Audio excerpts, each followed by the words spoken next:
Amém, irmãos? Então vamos lá. Hoje nós vamos falar um pouquinho. O tema aqui, ele colocou Deus da primeira página. Esse tema está em Atos capítulo 9, do verso 1 ao verso 9. É o que ele interpretou e deixou escrito aqui na revista, onde a gente vai estar trabalhando esse texto aqui hoje, tá? A conversão de Saulo de Tarso. E aí na introdução ele diz o seguinte, no começo da sua introdução do tema ele fala o seguinte: ao julgar pelo sucesso da comunicação 24 horas por dia, podemos afirmar que atualmente somos viciados em notícias, além de sermos informados sobre os acontecimentos que moldam o nosso mundo. Ansiamos por ser parte de algo maior do que no ciclo da vida normal. Por mais importante que muitos desses eventos possam ser, na maioria dos casos, eles vêm e vão. Semanas, mesmo dias, às vezes horas passam. E nós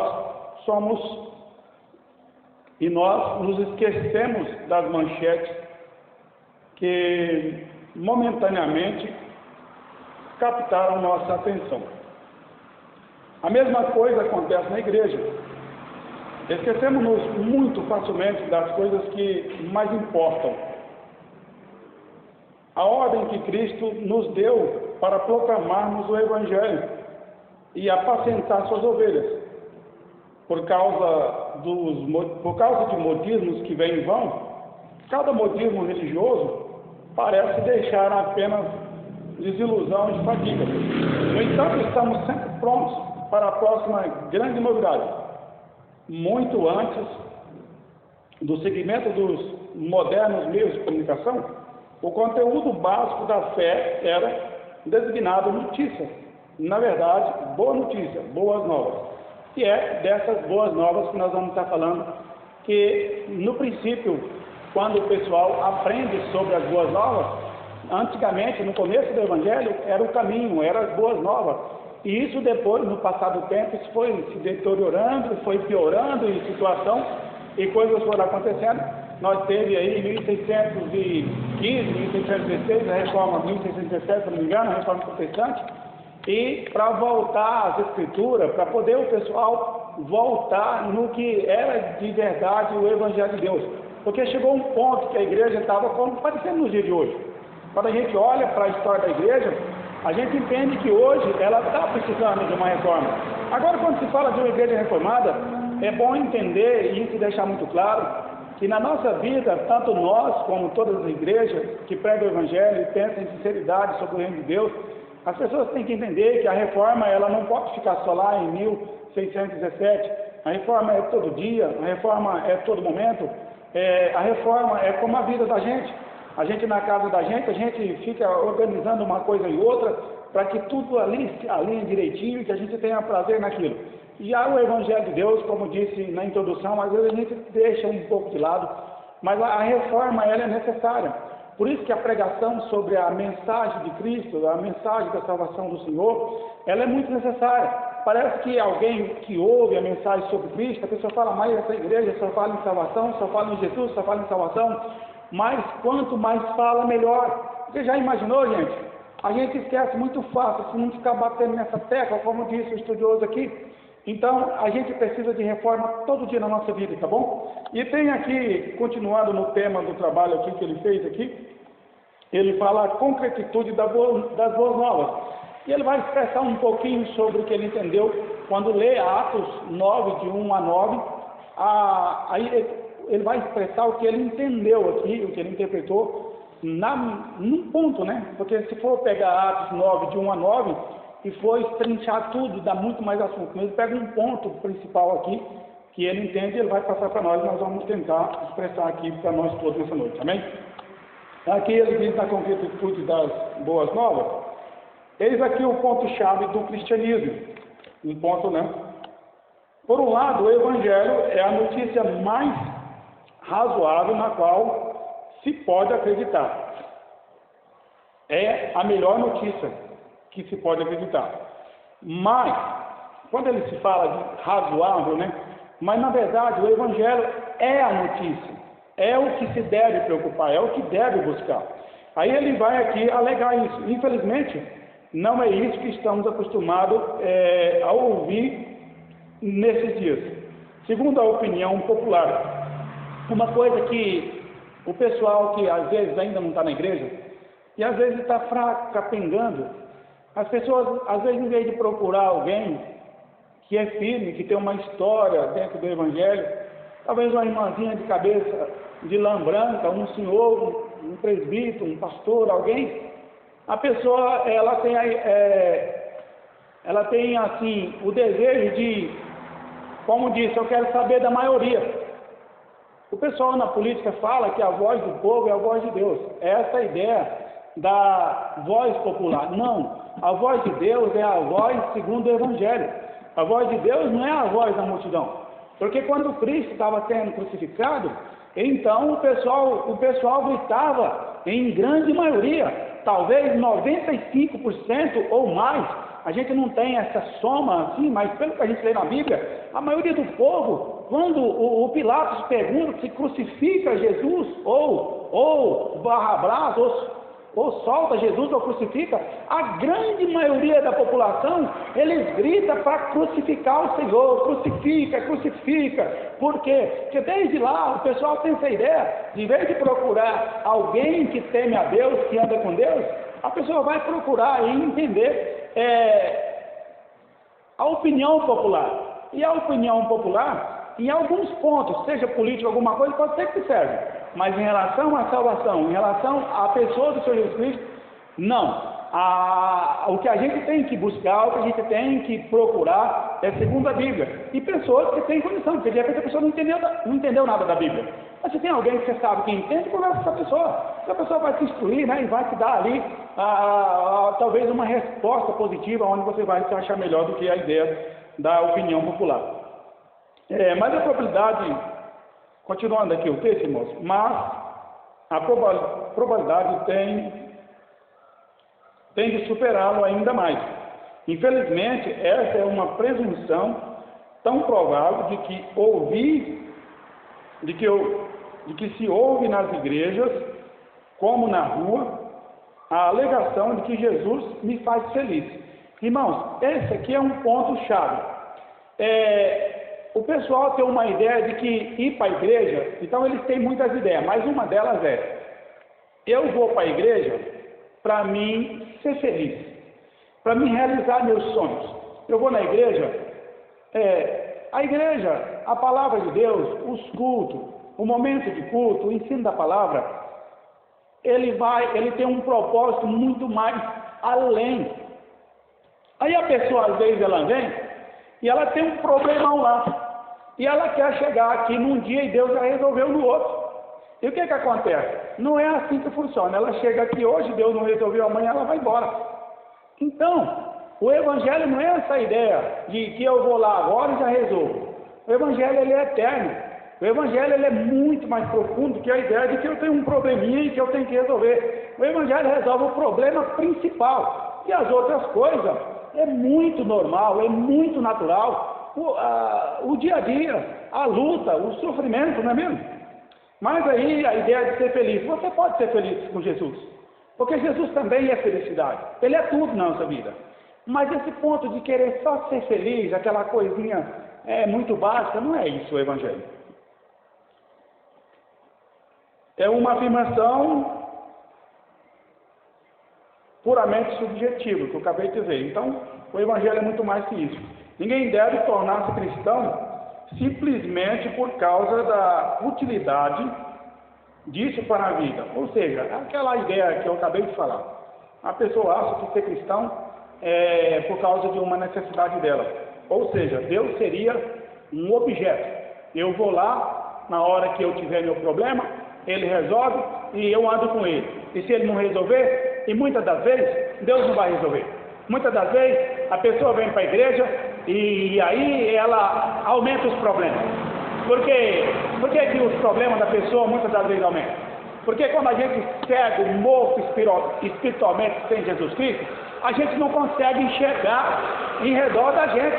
Mas uma vez que Jesus esclarece e dá a visão do indivíduo, salva, regenera essa pessoa, então essa pessoa agora, ela tem noção de enxergar ao redor dela, de enxergar lá na frente, de enxergar do lado, de poder entender alguma situação que ela não entendia. E, na verdade, não é essa ideia que eu vim aqui hoje e já, não, às vezes esse problema aumenta. Por quê? Porque é normal, porque são problemas que estão lá, são pecados que estão escondidos, são coisas vergonhosas, e quando o Evangelho chega à luz, e isso vai ser descoberto, isso vai ser, de alguma forma, a pessoa vai entender, e aí ela tem outra luta, porque aí tem as pessoas que estão do lado, começam a falar mal dessa pessoa, começam a querer tirar ela da igreja. Então, na verdade, quando é crente, a luta faz aumentar, mas tem um lado bom disso, porque se a pessoa se converteu, entregou a vida a Cristo, a luta vai aumentar, mas só que ela está em Cristo, ela tem o Senhor Jesus para defender, para guardar, e a Bíblia diz que uma pessoa em Cristo, e depois que se arrependeu, nasceu de novo, foi regenerada, nem Satanás pode mais acusar, porque todas as acusações o Senhor Jesus Cristo venceu lá na cruz do Calvário. Todo o mal que tinha sobre o ser humano, em toda maneira de pensar, em toda situação que o ser humano podia passar, na cruz Jesus venceu tudo. Assim como Adão caiu, e quando Adão cai, todo o universo ele é prejudicado de certa forma. Mas quando Jesus vem e na cruz do Calvário ele dá a vida pelo seu povo, ali ele resolve os principais problemas, ou seja, o principal, que é a vida eterna, que é a esperança, que é vida com ele. Então, por um lado, nós temos muita luta, é verdade. Mas por outro lado, nós não estamos mais lutando sozinhos. Todo jeito a pessoa vai lutar. Agora, o bom é lutar com Jesus. E a pessoa que receber esse entendimento, ela vai entender uma coisa: é melhor lutar com aquele que nunca perdeu uma luta, com o Salvador e Senhor Jesus Cristo, do que lutar sozinho. Porque de repente você que está me ouvindo ou vai ouvir, tem uma luta e vai continuar lutando. Mas hoje você vai entender uma coisa. Talvez você já tenha pensado nisso, mas nunca pôs assim em soma para ver. É melhor lutar com alguém que nunca perdeu uma luta. Já pensou? Como é que se eu sei que tem alguém que vai vencer por mim e eu não quero essa ajuda, eu não quero esse benefício? Então, logo quando a gente vem para Cristo, a luta aumenta. Mas se estiver em Cristo de verdade, não tem luta que Jesus não te dá vitória. Um crente morto, picado aos pedaços, ele é vitorioso. Um salvo em Cristo, se ele for perseguido e morto, ele é vitorioso. Agora imagina, porque o principal o Senhor Jesus já fez. Por outro lado, irmãos, o Evangelho é loucura para os que se perdem. Tem uma referência em 1 Coríntios 1,18. Deixa eu pegar aqui.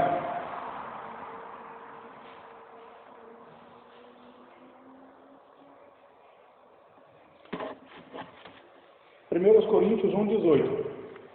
Certamente a palavra da cruz é loucura para os que se perdem, mas para nós que somos salvos, poder de Deus. O apóstolo Paulo estava pregando para a igreja em Corinto e está falando para os crentes. Porque às vezes, irmão, até a pessoa na igreja, já salva, ela começa a ter dificuldade em alguns pontos. Mas aí nós temos a palavra, nós temos Cristo, e ele afirma, a palavra da cruz é loucura, irmãos. Por quê? Pensa, os judeus, esperando Jesus como um guerreiro fiel, valente, esperando Jesus como um político que traz promessa de resolver problemas sociais, culturais e materiais, e Jesus vem com uma proposta de salvação. Jesus vem com uma proposta que eles não aceitaram. Imagina, o Senhor e Salvador Jesus Cristo ensinou: se te der um tapa na face, vira outra. Para quem não conheceu Cristo, para quem não entregou a vida ao Senhor, para quem está vivendo na base da sua própria sabedoria, seu próprio entendimento e os seus valores pessoais. Essa mensagem, ela é mesmo uma ofensa. O Senhor Jesus disse: dá o que te pedir, e se te pedir emprestado, você empresta, não nega. A pessoa pensa: como que eu vou fazer isso? Ou seja, a ideia desse aí, ela está muito fora da nossa cultura. Essa ideia de dar a mão, essa ideia de dar o rosto, de virar o rosto, essa ideia dele é totalmente contrária àquilo que nós queremos, àquilo que nós buscamos, àquilo que nós almejamos. Então, quando fala que aí Jesus vem, e aí ele morre na cruz como o pior ser humano, aí o que eles pensam? Aí, fez isso, olha lá, está morrendo, crucificado como um indivíduo pior, com um indivíduo dos piores que existe na terra. Mas o terceiro dia, nosso Senhor e Salvador Jesus Cristo ressuscitou, para deixar todo mundo sem saber o que falar. A ideia de religião e filosofia era muito popular com os gregos. Por quê, irmãos? Porque aquela religião de aparência, ela não é difícil de seguir. A filosofia é a ideia de alguém que estudou e se acha muito sábio.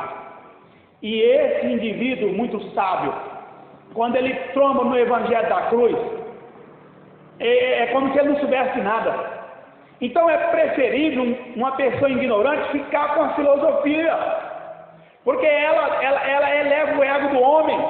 A filosofia, você chega num bando de leigo e você narra, e você conta as suas expressões, a sua história, você traz coisa, mas uma coisa é real. A pessoa conta isso, conta aquilo, religioso, filósofo, mas daqui a pouco aquilo virou carne de vaca, como diz lá no norte.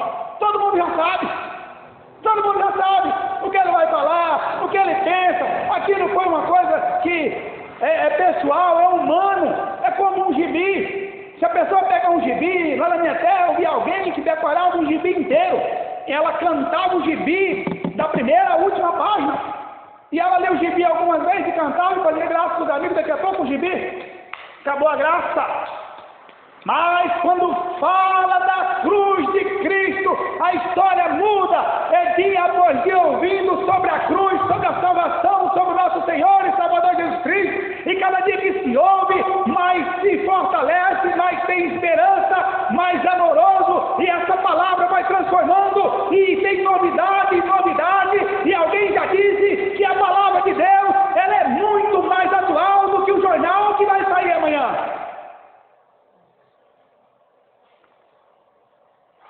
Então a palavra de Deus, irmão, é a única que nós devemos se apegar. É a única esperança nessa mensagem da cruz. Se você ler 500 vezes na sua vida sobre a morte e ressurreição do Senhor Jesus Cristo, cada vez que você lê, Deus te alimenta e fala com você e te fortalece as 500 vezes. E se você lê um gibi ou uma história filosófica de um grande filósofo, daqui a pouco já acabou o sentido, a história está de cor, e você já tem ela de cor e salteado, e ela não faz sentido e não muda nada na vida de ninguém. Filosofia perto da Bíblia é comer palha seca.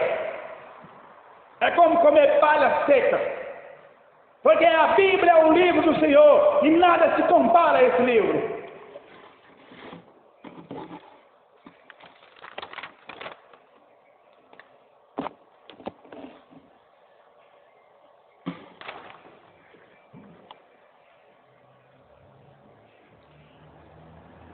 Eu vou dar um salto aqui, irmãos. Eu empolguei com o nosso Senhor Jesus Cristo aqui. E eu vou falar um pouquinho a graça das boas novas, tá? Continuando aqui. Então não sai daqui hoje. É notável que os escritores bíblicos tenham escolhido a palavra evangelho. A essência da maioria das religiões é bom conselho, boas ideias e bons sistemas de apoio. Essas coisas nos fazem mergulhar profundamente em nós mesmos para encontrar nossa luz, bondade e a voz interior. Nada de novo pode ser encontrado dentro de nós. E aqui ele complementa dizendo: eu só ouço ecos de minha própria voz, dizendo-me todo tipo de coisas loucas para entorpecer o meu sentimento com medo, ansiedade e tédio, cujas origens não posso identificar verdadeiramente. É como eu disse, os escritores de livros e livros, filosofias e religião de todo tipo. A pessoa pega aquilo quando ela volta para o homem, porque se não for da Bíblia, do Evangelho, da cruz, a mensagem ela tem que tomar muito cuidado sobre até o livro que a gente vai ler, aquilo que a gente tem que saber quem escreveu, de onde veio, que indivíduo é esse, que vida ele teve com Deus. E o pessoal tem uma ideia de bondade, de aquela coisa humana, porque na verdade, essa bondade que é pregada em muitos lugares, na verdade não é bondade. A bondade, na verdade, é a mensagem, o bom é a mensagem do cristianismo. Porque quando a gente leva para o nosso interior, quando a gente tem algo que a gente inflama o nosso ego, que a gente se sente muito bom, e que a gente não é incomodado de forma nenhuma, isso é perigoso. Mas aí ele faz um contraste com esse assunto que eu acabei de falar. Mas a essência do cristianismo são as boas novas, voltando no Evangelho. Ele não chega como uma tarefa para executarmos, uma missão para realizarmos, uma estratégia para seguirmos e a ajuda de treinamento de vida.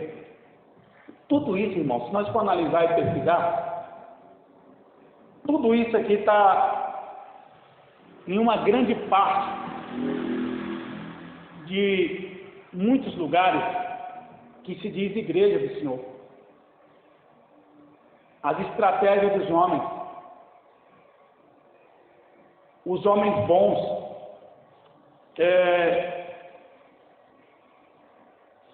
a ideia de que se eu fazer isso e isso, eu consigo agradar a Deus, que se eu for gente boa, se eu der esmolas, se eu ajudar meu próximo, se eu fazer isso e isso e isso, eu agrado a Deus. Irmãos, sem Jesus Cristo, a pessoa pode se mutilar inteira para representar a bondade, que isso não vale de nada diante do Evangelho do Senhor Jesus Cristo. A única mensagem é a mensagem do Evangelho, apontada para a cruz, por Senhor Jesus Cristo.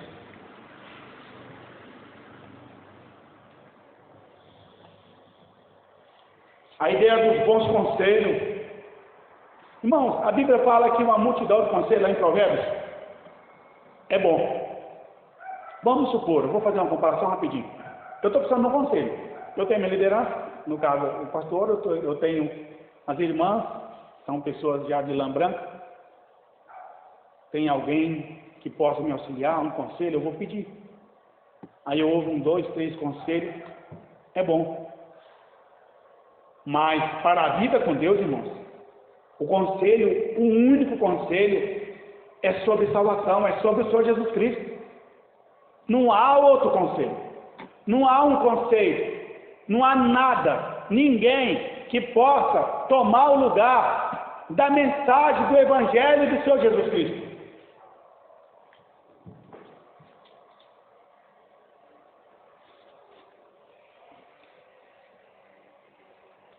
As notícias são boas. Trata-se de Deus e da sua fidelidade. seus propósitos e promessas. A pessoa comum pensa que o objetivo da religião é proporcionar em nós uma lista de regras e técnicas ou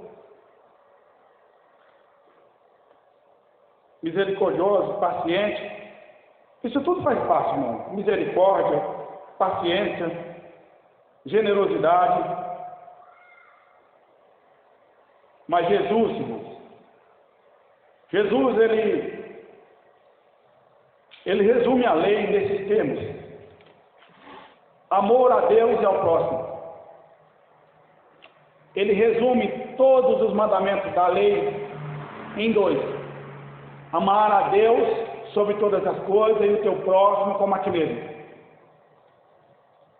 E a gente vê esses dois mandamentos, amar a Deus sobre todas as coisas e o teu próximo como a ti mesmo, no Evangelho.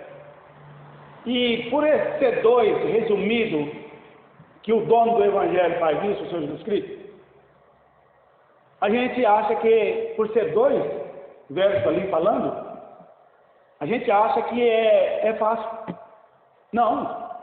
Essa tarefa só é possível em Cristo. Amar a Deus sobre todas as coisas e o nosso próximo como a mim mesmo. Gente, que difícil que é isso. Alguém pensa, 2 mandamentos só? É fácil. Se fosse os 10 lá atrás, mas os 2 têm a ver com todos que está no Antigo Testamento. Então, ali é um resumo. Mas não quer dizer que os outros não estão valendo. Ali é um resumo para a gente ler e entender, aprender o que quer dizer isso. Amar a Deus sobre todas as coisas e o teu próximo a ti mesmo.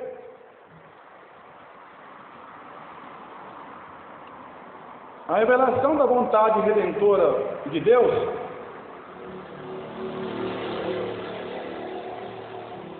a lei moral, irmãos, é diferente da revelação redentora de Deus. Somos chamados a amar a Deus ao próximo, mas isso não é evangelho. Cristo não precisava ter morrido na cruz para que soubéssemos que devíamos ser pessoas melhores. Não que exortações morais sejam erradas, mas elas não têm poder algum para conduzir o tipo de mundo que elas propõem. Essas exortações e orientações podem ser boas, se elas provêm da palavra de Deus. De fato, se vêm da palavra de Deus, são de fato perfeitas, mas não são evangelho.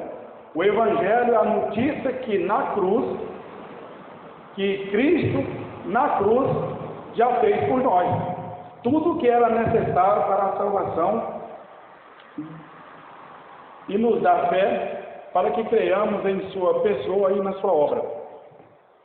Parece pouca coisa. Creio em 2 coisas: Cristo e a obra. Mas isso envolve toda a Bíblia. Quando a gente fala em crer em Cristo e a obra, isso envolve a Bíblia inteira. Porque desde quando Adão e Eva caiu,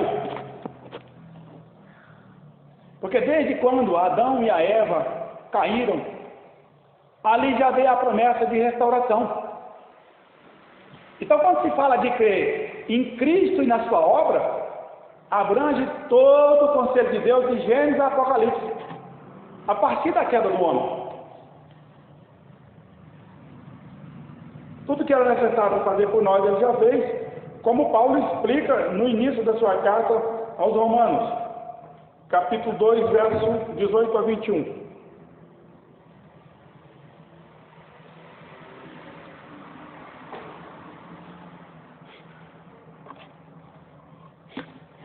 Diz o seguinte, a palavra do Senhor: que conhece a sua vontade e aprova as coisas excelentes, sendo instruídos na lei, que está persuadido de que é guia dos cegos, luz dos que encontram em trevas, instrutor de ignorantes, mestre de crianças, tendo na lei a forma da sabedoria e da verdade. Tu, pois, que ensinas a outro e não ensinas a ti mesmo, tu que pregas, não rouba, furta. Aqui, irmão, está no contexto de que o apóstolo Paulo estava ensinando os judeus sobre a verdadeira circuncisão. E aí, o autor coloca aqui, complementando sobre o assunto que nós estamos falando. Mas o contexto aqui era da circuncisão, onde o apóstolo Paulo estava falando sobre a situação dos judeus para com a graça de Deus. A lei foi escrita na consciência durante a criação. Todo mundo sabe que é errado matar e roubar. A idolatria é a prova de que todos sabem que existe um Deus, e as tentativas das pessoas de acalmá-lo, como seus próprios ritos e deveres espirituais, se refletem em miríades de sistemas de sacrifício. No entanto, essa revelação original e universal é lei, não evangelho.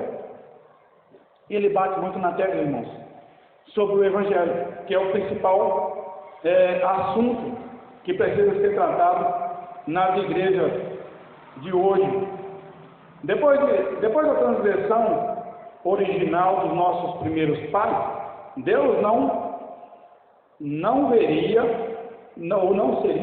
obrigado de nenhuma maneira a salvar ninguém, tendo sido estabelecida a condição para entrar no seu descanso, e a da sentença por violá-lo, Adão e Eva não tinham razão alguma para esperar nada em si, nada para si ou para os seus descendentes, exceto a confirmação da morte eterna.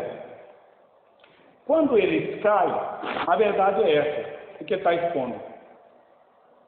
Eles não tinham que esperar nada de Deus, porque antes já tinha ali o conselho de Deus, Deus já tinha avisado. E segundo a Bíblia, eles viviam muito bem, então não havia necessidade. Mas aí tem um ponto que chama atenção, e a Bíblia está lá, e ele narra aqui, ó. Contudo, ou mais, né? Contudo, Deus escolheu livremente ter misericórdia.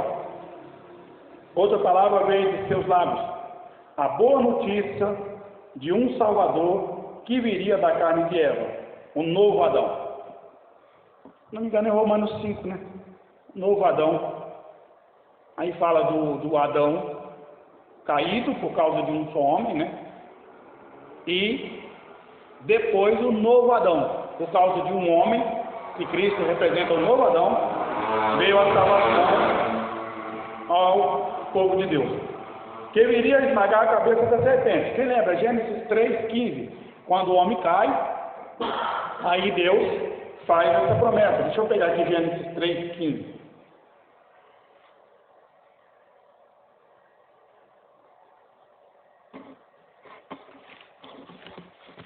E aqui tem nesse Gênesis 3,15, porém inimizade entre ti e a mulher, entre a tua descendência e o seu descendente. Este te ferirá a cabeça e tu lhe ferirás o calcanhar.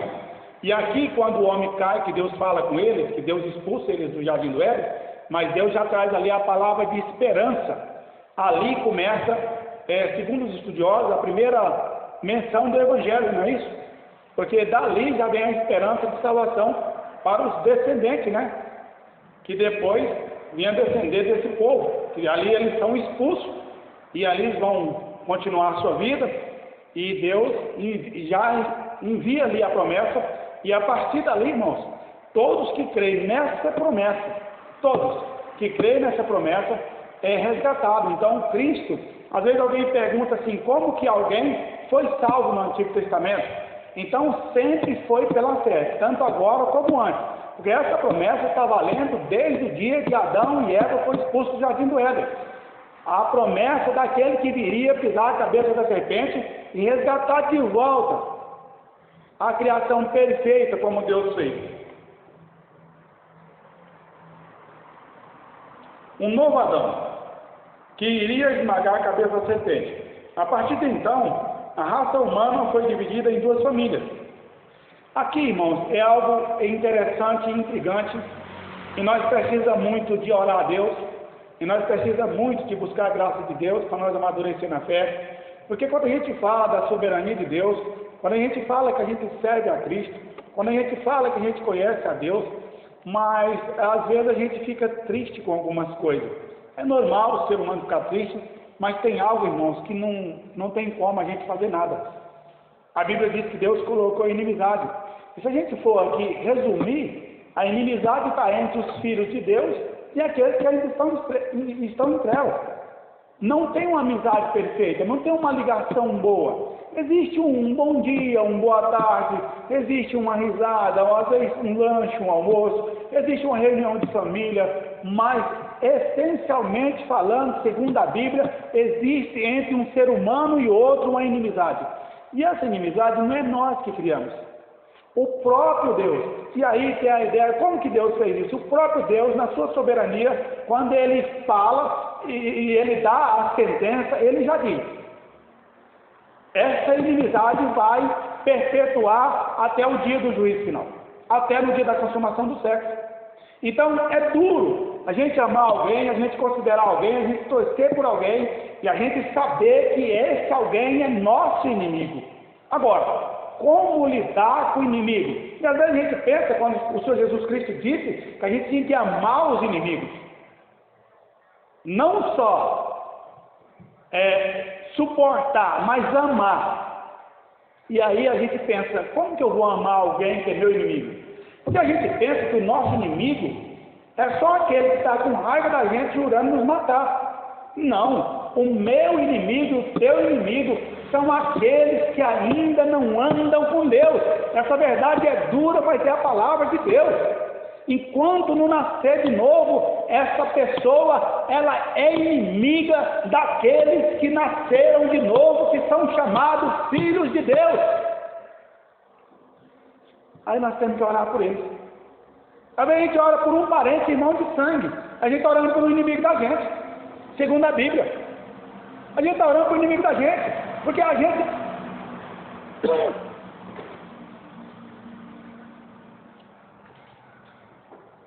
A gente quer ser bonzinho, e às vezes a gente quer aceitar a Bíblia só na parte que nos convém. A Bíblia ela é aceita, como diz o pastor Paul Washer, né? Eu gosto muito de assistir, de vez em quando eu assisto, todo o conselho de Deus. Ou a gente aceita todo o conselho de Deus, ou a gente está com dificuldade para entender. Não é dizer que você não é filho de Deus, mas quando a gente ainda não consegue aceitar todo o conselho de Deus, ainda a gente está pedalando, né? A gente aceita, pode ser que dói, pode ser que não é legal, como uma passagem dessa. Porém, inimizade. Deus disse, eu porém inimizade. Deus já disse, eu tenho misericórdia, quem quiser ter misericórdia. Gente, que palavra é essa?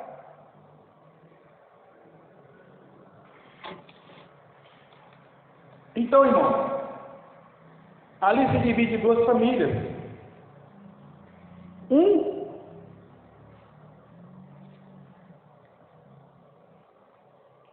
Duas famílias representadas, uma por Caim, uma família representada por Caim e seu reino orgulhoso, e outra representada por Sete, cujos herdeiros invocaram o nome do Senhor. Nós sabemos que depois da queda houve o primeiro homicídio. E o Caim representa a família do mal, irmãos, nesse sentido. Porque Caim foi com o pastor Abel o campo e matou ele. O primeiro homicídio, Gênesis capítulo 4. E aí ficou aqui representado dois tipos de família, dois tipos de pessoa.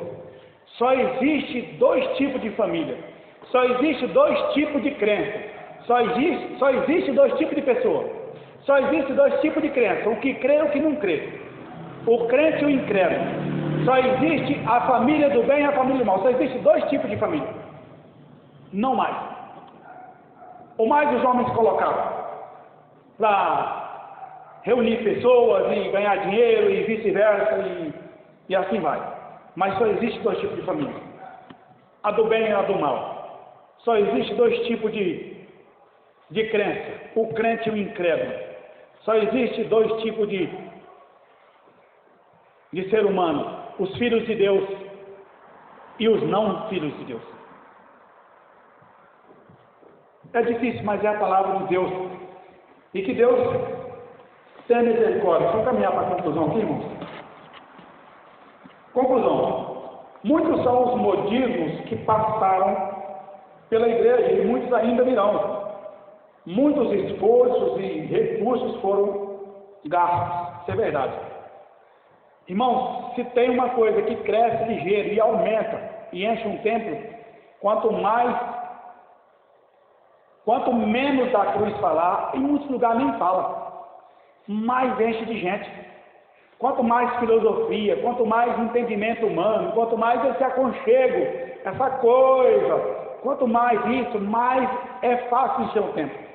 Mas quanto mais se prega da cruz, nos tempos de hoje ainda, mais difícil é de poder ter pelo menos 50, 100 pessoas na igreja, na cidade pequena.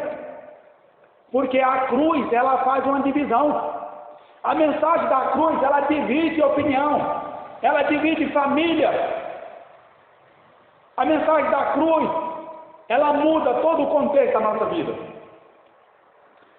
E ainda serão, como anunciado, uma mensagem centrada no ser humano. Aí é o problema: sentir-se bem, ter prosperidade, travar batalhas, é tudo que o homem quer. Eu quero lutar, eu quero me sentir bem, eu quero isso, eu quero aquilo, eu quero a prosperidade. Eu quero a prosperidade, irmãos. Prosperidade é uma coisa muito boa.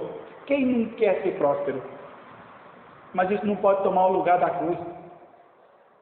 A prosperidade, para quem trabalha, para quem tem um dom, amém, glória a Deus. Mas isso não pode ser ensinado como um coach nos púlpitos. Não, a prosperidade tem que ser lá nos púlpitos dos coaches. Na igreja é o Evangelho do Senhor Jesus Cristo, é aquele que divide a opinião e divide e muda a história. Vou fazer uma rápida aplicação aqui, nós já entendemos. Um minuto. Aqui ele diz o seguinte: para incentivar a classe a estreitar relacionamentos com pessoas que ainda não conhecem a Cristo. Irmãos, que ainda não conhecem a Cristo, para anunciar-lhes o Evangelho. Aqui é falado todo dia sobre pregação, sobre evangelização, é falado todo dia aqui. Mas como estreitar esse relacionamento, a gente vai pensar um pouquinho. Como estreitar esse relacionamento nosso com os nossos inimigos? Porque o que ele está mandando fazer aqui é estreitar um relacionamento para anunciar o Evangelho. Agora, lembrando nós, conhecendo a palavra de Deus, salvo em Cristo, nós vamos estreitar o relacionamento com os nossos inimigos para pregar uma palavra na hora oportuna, para orar para Deus aplicar essa palavra, para que haja transformação, para que deixe de ser inimigo, uma vez filho de Deus, agora é nosso amigo de verdade. O meu irmão caçula, eu vim para Cristo primeiro. Depois que ele veio, nós era amigo, nós ficou muito mais. Eu nunca tinha notado esse negócio de inimizade. E hoje a gente vai ouvindo a palavra, vai aprendendo. Então, irmãos, vamos orar a Deus. A resposta está: orar a Deus, para que a gente possa, de alguma forma, achar um meio de pregar para alguém, uma oportunidade. E a gente vai ouvir a mensagem da cruz até, se Deus quiser, o Senhor Jesus voltar ou nós ir. Por quê? Porque isso tem que ficar no nosso coração. Porque a partir de 1, 2, 3, 4 palavras, conversando com a pessoa, se não for negócio nem nada, a gente não prega o Evangelho, ainda não está no jeito. Porque do nada a pessoa já começa a querer pregar, né? Já começa, do nada você vai conversando com alguém, de repente você está falando de salvação, você está convidando para a igreja, não é? E é assim que Deus quer. Que nós vamos falando a pessoa um pouquinho, vai conversando, e já vai tratando ali, e na primeira oportunidade o Evangelho automaticamente já vai indo, e eu creio que é por aí. Que Deus nos ajude, nos dê graça. Vamos ficar, vamos terminar então? Encerrar o assunto? Fazer uma oração e encerrar aqui. E depois nós temos ali minha sogra fez aniversário hoje, né? Dona Lisete, 83 anos, graças a Deus. E nós temos um bolinho, temos uma comunhão com os irmãos. Então, vamos orar? Eu vou orar, irmãos. Eu já vou terminar já. Senhor Deus, Pai de bondade e misericórdia, obrigado em nome do Senhor Jesus Cristo, pela Tua palavra. Obrigado, Senhor Deus, também, porque o Senhor nos trouxe aqui. Obrigado porque o Senhor convenceu nós. O Senhor venceu a inimizade que tinha dentro do nosso coração. O Senhor fez o que jamais nós imaginávamos que o Senhor ia fazer. O Senhor nos salvou. O Senhor matou o inimigo que nos matava. O Senhor venceu ele na cruz. Ele não tem poder sobre o seu povo. Ele não tem poder sobre a sua igreja. Ó Senhor, ajuda-nos a reconhecer essa graça e misericórdia e dá-nos graça para que a gente consiga estreitar esse relacionamento, para na hora oportuna poder falar do seu amor. Dá-nos sabedoria, enche-nos do teu Santo Espírito. Continue abençoando o seu povo, Senhor Deus. Que seja conosco, agora e sempre. Em nome do Senhor Jesus. Amém.